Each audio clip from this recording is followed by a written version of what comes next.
इसमें लिखा अस्ति स्म मदाय वैश्मशिष्म वयम येषां विश्वम चित्त आयु जीव से। इस सूत्र में वर्णन किया गया है कि यदि किसी ने ये कह दिया कि उम्र कम है, मेरी बात सुन लो, तो लिखा है कि देवताओं को यज्ञ में आहुति डालने से व्यक्ति परमायु, परमायु उसको कहते हैं जो उम्र कलयुग में 100 साल से भी ज्यादा हो, 100 साल तक कहते हैं शतायु, शतायु, और 100 साल के ऊपर भी उम्र निकल जाए उसको कहते हैं परमायु।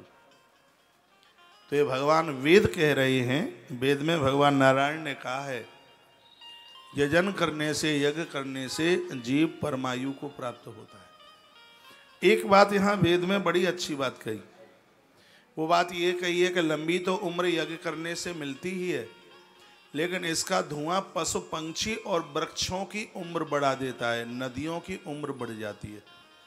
नदियों के किनारे पर यज्ञ करने से नदियों का जल नहीं सूखता, ये हमें आज पहली बार पता चला है ऋग्वेद के द्वारा।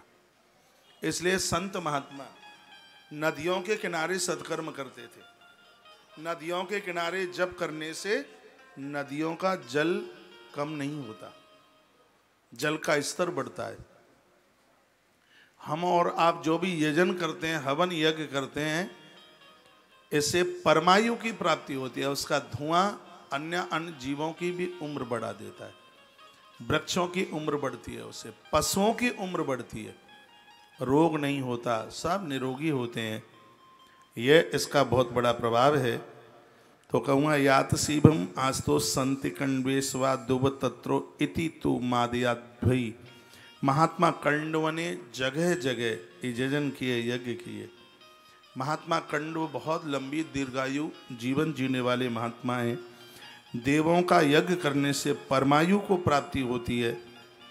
यदि किसी की उम्र कम है तो उस व्यक्ति को आज से ही हफ्ते में, 15 दिन में, महीने में या रोजाना उसको यज्ञ जरूर करना चाहिए। पूर्व में संतों की उम्र इसलिए ज़्यादा होती थी क्योंकि उस समय में यज्ञ को बहुत प्रभाव दिया गया, श्रेष्ठता मान्यता यज्ञ को मिली थी, और यह लुप्त नहीं होना चाहिए। इसके ऊपर मैंने बहुत आग्रह पूर्वक आपको एक बार नहीं बहुत बार बात कही है कि घरों में यज्ञ का धुआं बंद नहीं होना चाहिए। शादियां अधूरी हैं यज्ञ नहीं होता तो, गृह प्रवेश अधूरा है यज्ञ नहीं होता तो, नित्य का जीवन अधूरा है यदि अग्निहोत्र नहीं होता तो।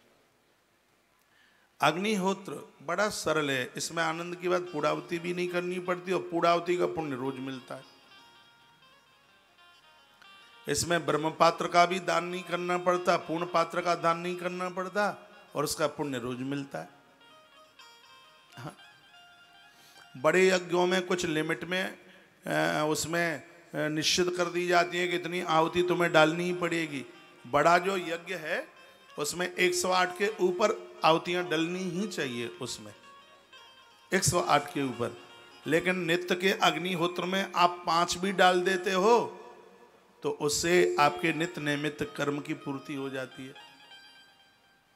ये रोज का जो नित्य का, इसको अग्निहोत्र कहते हैं।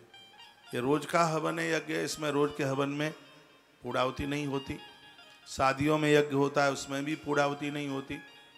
वास्तु पूजा में, गृह प्रवेश में जो हवन यज्ञ होता है उसमें भी पूर्णाहुति नहीं होती।